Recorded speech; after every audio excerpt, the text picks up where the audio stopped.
Hello दोस्तों, नमस्कार। मैं हूं अनिल कुमार। स्वागत है आपका एक बार फिर से आपके अपने YouTube चैनल सुपर टारगेट में। दोस्तों, कौन किससे कटेगा यानी विभाज्यता या डिविजिबिलिटी के नियम के अंतर्गत मैंने 2 से लेकर 9 तक के अंकों के विभाज्यता के नियम आपको बता दिए हैं। आज हम बात करने वाले हैं कि कैसे हम पता करेंगे कोई संख्या 11 से, 13 से, 17 से, 19 से कटेगी। उन नियमों पर आज हम बात करने वाले हैं। दोस्तों, आपको ये नियम भले ही बोरिंग और उबाऊ लगता हो, लेकिन बताना चाहूंगा कि आपके कॉम्पिटिटिव एग्जाम में रूल ऑफ डिविजिबिलिटी से कई ढंग के क्वेश्चंस पूछे जाते हैं। पोस्ट लेवल के एग्जाम में आसान क्वेश्चन आते हैं, लेकिन एसएससी के एग्जाम में काफी टफ क्वेश्चंस पूछे जाते हैं। उन क्वेश्चनों पर भी हम एक वीडियो बनाएंगे आपके लिए, लेकिन सबसे पहले नियम हो जाए। इसके लिए वीडियो के साथ अंत तक बने रहिएगा। शुरू करते हैं आज के नियम।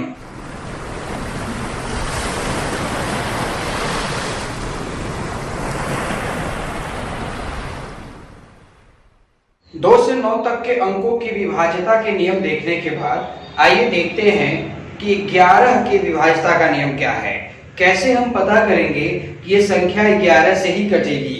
उसके लिए दोस्तों बताना चाहूंगा, जो भी संख्या आपको दिया रहेगा उसमें जितने भी सम स्थान पर अंक लिखे रहेंगे, सम संख्या नहीं, सम स्थान पर, तथा जितने भी अंक विषम स्थान पर लिखे रहेंगे उन अंकों को जोड़कर आपस में घटा दीजिए। अब घटाने के बाद अगर 0 आ गया या फिर 11 का गुणज आ गया तो पूरी संख्या पक्का 11 से कटेगी। अगर आप कॉपी पर लिख रहे हैं तो स्क्रीन पर मैंने नियम लिखा हुआ है, एक बार आप इसे देखकर उतार लें। 11 से भाज्यता के नियम क्या है? यदि किसी संख्या के विषम स्थान के अंकों का योग, देखिए विषम संख्या नहीं है, ये विषम संख्या नहीं लिखा है, ये विषम स्थान, जैसे पहला स्थान, फिर तीसरा स्थान, फिर 5वां स्थान, फिर 7वां स्थान, तो विषम स्थान के अंकों का योग तथा सम स्थान के अंकों का योग कर दिया आपने। का अंतर मतलब उसे घटाइए, फिर का अंतर 0 आया हो या फिर 11 का गुणज आया हो तो वह संख्या 11 से पूरी कटेगी।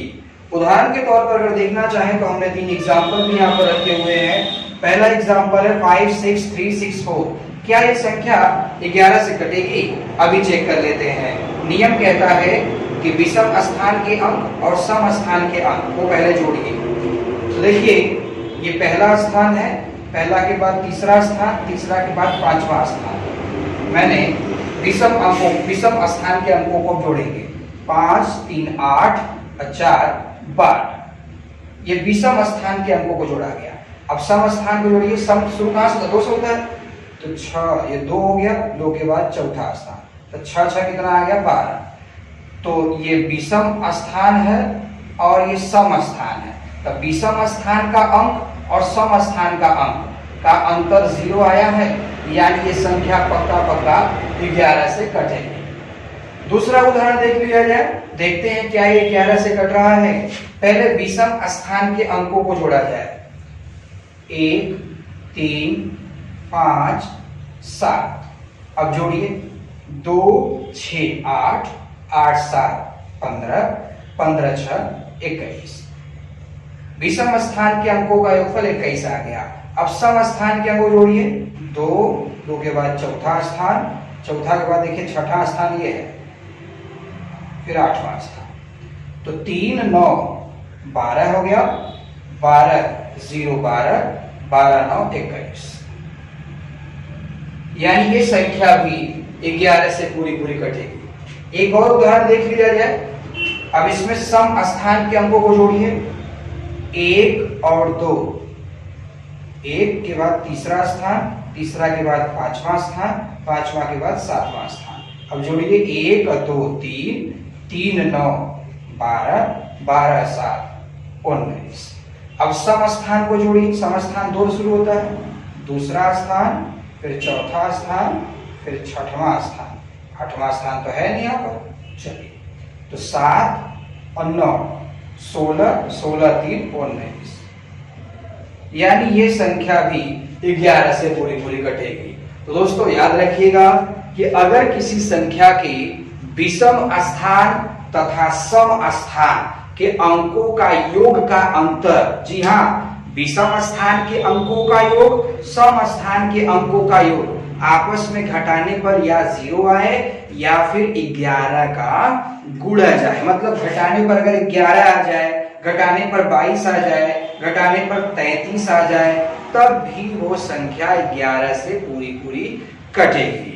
चलिए अगला नियम देखा, कैसे पता करें कि कोई संख्या 13 से पूरी तरह से विभाज्य है या नहीं है। उसके लिए आइए जान लेते हैं 13 के विभाज्यता के नियम क्या हैं, 13 के डिविजिबिलिटी के रूल क्या हैं। स्क्रीन पर दोस्तों लिखा हुआ है 13 से भाज्यता के नियम।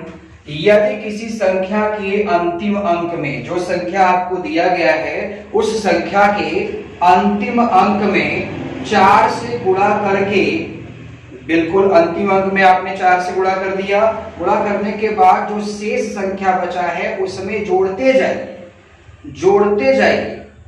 तब तक जोड़ते जाइए। और यदि जोड़ मतलब योगफल 13 से कट जाए तो पूरी संख्या ही 13 से कटेगी। जी हाँ दोस्तों, इनके कहने का मतलब यह है कि जो संख्या आपको मिलेगी उसके अंतिमवा अंक में आपको 4 से गुणा करना है, गुणा करने के बाद जो मिलेगा उसको बची हुई संख्या में जोड़ते जाना है।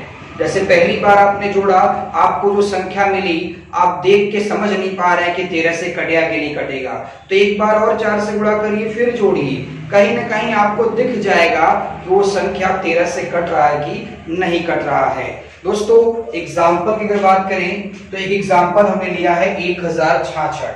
अब ऐसे देखने से पता तो चल नहीं रहा है कि 13 का पहाड़ा हमें 10 ही तक याद है, 10 के बाद तो याद नहीं है। तो उस कंडीशन में अंतिमवा अंक जो है इसमें 4 से गुणा करेंगे तो 24 आएगा।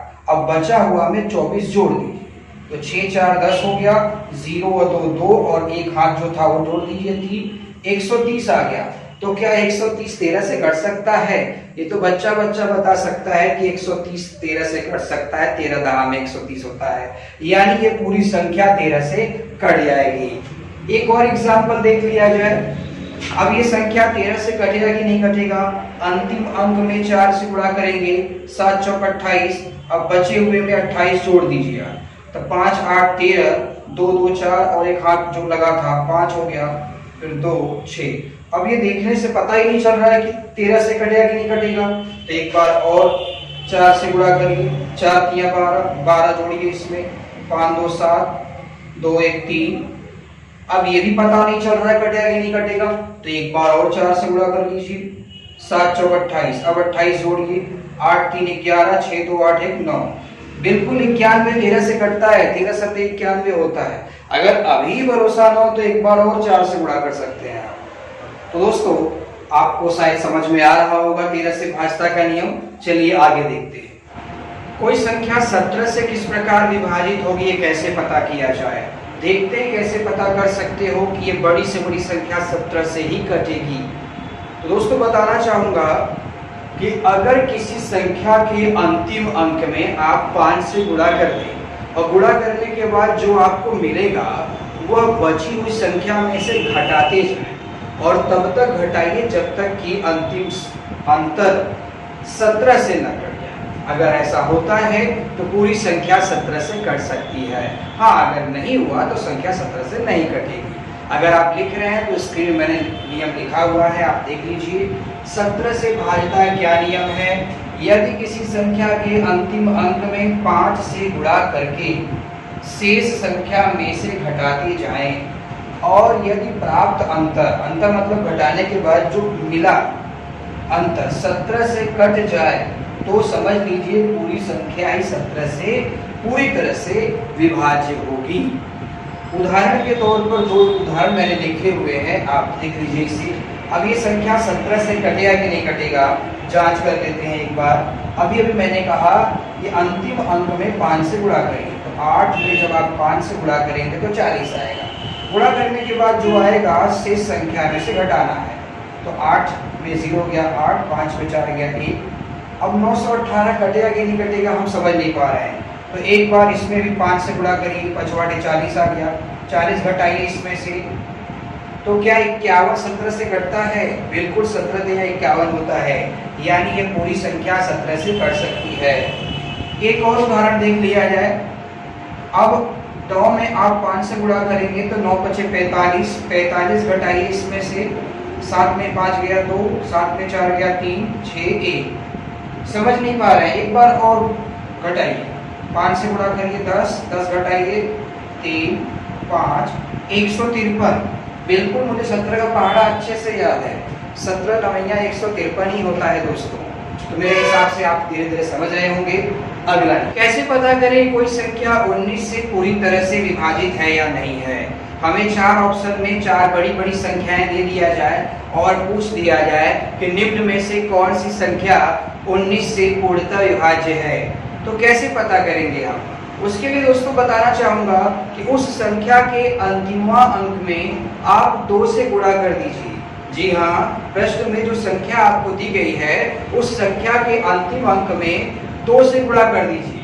2 से गुणा करने के बाद जो आपके पास आएगा उसे आप बची हुई संख्या में जोड़ते जाइए, और आप इस तरह से जोड़ते जाइए ताकि बाद में अगर जो आपको योग मिले वह संख्या अगर 19 से कट जाएगी तो समझ जाइए कि पूरी की पूरी संख्या 19 से कटेगी। अगर आप कॉपी पर लिख रहे हैं तो स्क्रीन पर नियम लिखा गया है, 19 से भाज्यता के नियम। यदि किसी संख्या के अंतिम अंक में 2 से गुणा करके, जी हाँ, अंतिम अंक में 2 से गुणा करके शेष संख्या में जोड़ते जाए, गुणा करने के बाद जो आपको मिला है उसे शेष संख्या में जोड़ते जाइए। यदि प्राप्त जोड़ने के बाद जो आपको मिला होगा वह जोड़ 19 से यदि कट जाएगा तो समझ जाइए पूरी संख्या 19 से पूर्णतः विभाज्य होगी। एक एग्जाम्पल देख लिया जाए। जैसे एक संख्या है, पता करना है कि 19 से कटेगा कि नहीं कटेगा। उसके लिए आप अंतिम अंक 5 जो दिया है उसमें 2 से गुणा कर दीजिए, 10 आ गया। अब वो जोड़ बची हुई संख्या में जोड़ दीजिए, 6 5 4।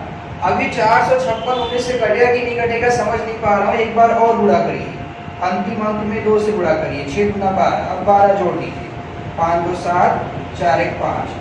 क्या 57 19 से कट सकता है? बिल्कुल 19 या 57 होता है, यानी दी गई संख्या 19 से विभाजित होगी। तो दोस्तों आशा करता हूं कि आपको आज का टॉपिक समझ में आया होगा।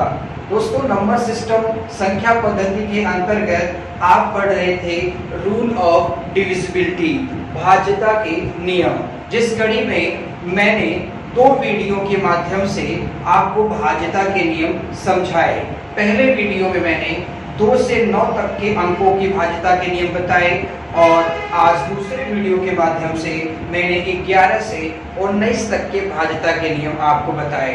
अगर आपके दिमाग में ये सवाल चल रहा है कि क्या सर जी इतने से भाज्यता के नियम की सवालें लग जाएंगी, तो दोस्त बताना चाहूँगा कि दुनिया भर में जितनी भाज्यता की सवालें बड़ी से बड़ी बनाई जाएंगी परीक्षा में, चाहे वो फोर्थ लाइन की सवालें हो, चाहे एसएससी सीजीएल लेवल की सवालें हो, वो 2 से 11 तक के अंकों के भाज्यता पर ही आधारित होगी। हाँ, सवाल में आपसे पूछ सकता है कि निम्न में से कौन सी संख्या 99 से कटेगी, तब तो आप 99 की भाज्यता के नियम नहीं पढ़े हैं, पढ़ना भी नहीं है दोस्तों। 2 से 11 में ही 99। अगर पूछ रहा है कि 99 से कौन सी संख्या कटेगी, तो आप जानते हैं 99 9 × 11 होता है, यानी जो संख्या 9 और 11 से कटती है वो 99 से कटती है। आपसे पूछ दिया निम्न में से कौन सी संख्या 72 से कटेगी, तो आपने 72 के भाज्यता के नियम पढ़े हैं क्या? बिल्कुल नहीं पढ़े हैं। आप जानते हैं कि 72 कैसे प्राप्त होगा? 8 9 72 होता है, यानी जो संख्या 8 और 9 से कटेगा वो 72 से भी कटेगा। यानी बड़े से बड़े संख्या के भाज्यता का पर अगर सवाल पूछे आपसे तो 2 से 11 के बीच में ही बनाया जा सकता है। तो दोस्तों अगले वीडियो में हम जब मिलेंगे आपसे तो विभाज्यता के नियम यानी डिविजिबिलिटी के नियम पर आधारित किस किस तरह से सवाल आपके पेपर में पूछे गए हैं उन सवालों को हम लेकर आएंगे, ताकि आपको नियम रटना न पड़े, आपको नियम का अच्छे से अभ्यास हो जाए। तो दोस्तों अगर आपको हमारा वीडियो पसंद आया है तो इसे लाइक करिए, ज़्यादा पसंद आया है तो अपने दोस्तों तक पहुंचाइए। और अगर आप हमारे चैनल पर नए हैं तो प्लीज़ हमारे चैनल को सब्सक्राइब करें और बेल आइकॉन दबाना बिल्कुल न भूलें। मुलाकात फिर होगी एक नए वीडियो के साथ, तब तक के लिए